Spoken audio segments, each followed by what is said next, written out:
কি এবার পাহাড়, সমুদ্র না জঙ্গল, ঘোরার মজা দ্বিগুণ হবে যদি থাকে মুখরোচক, আপনাদের সব সময় সফরসঙ্গী। মুখরোচক আপনাদের ভালোবাসায় জড়িয়ে ৭৫ বছর পেরিয়ে।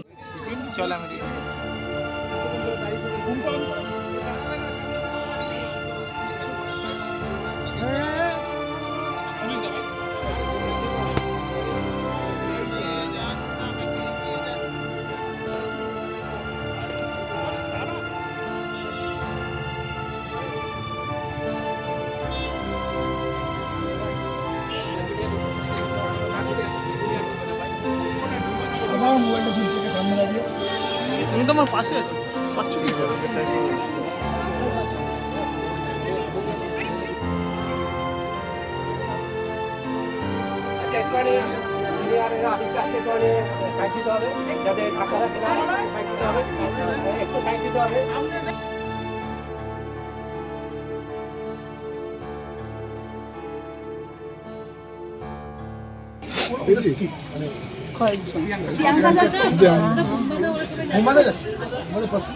আচ্ছা, প্রিয়াঙ্কা যাচ্ছে দাদা? হ্যাঁ, ওটাকে যেতেই হবে। বসে আছে না না, তার সাথে। হ্যাঁ, তার সাথে তুদি যাচ্ছে। হ্যাঁ, নিতে তুদি যাচ্ছে। এই তো সাইড করো। হ্যাঁ, তাহলে ঠিক আছে, বলেই যাবো।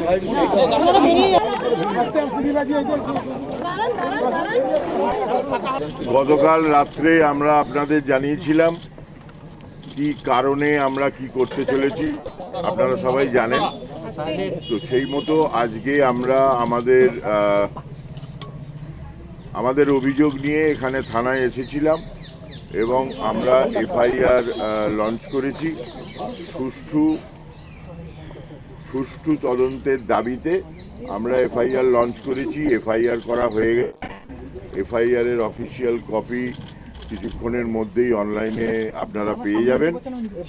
আমাদের আজকের পদক্ষেপ এই ছিল। এর পরের পদক্ষেপ আমরা কি করব সেটা ডিসাইড করে আবার আপনাদের জানিয়ে দেবো। একটা প্রশ্ন ছিল, এফআইআর নিতে কি ওরা গড়িমসি করছিলেন, এরকম কোনো বিষয় আছে? না না না, কোনো গড়িমসি করেননি। দেখলাম যেটা এত বড় একটা পাতা, সেটা পুরোটা লিখতে হয়। বসে বসে বুঝলাম সময়টা কেন লাগলো। প্রচুর সময় লেগেছে, একদমই গড়িমসি ছিল না।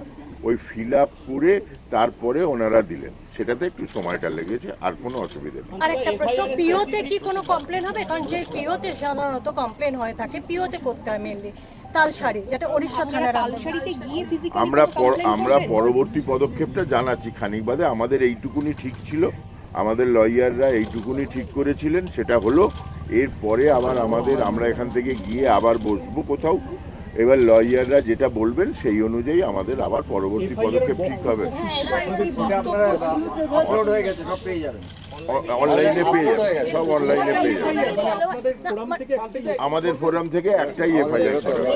এটা কি অস্বাভাবিক খালি মৃত্যু নয়, অ্যাটেম্প টু মার্ডার? এটা আপলোড হয়ে গেছে, কোথাও যাচ্ছি না, আমরা এবার বেরোবো। আজকের কাজটা হলো, এরপরে কি করব আমরা সেই পদক্ষেপটা ঠিক করব। সকালে জানিয়ে দেবো।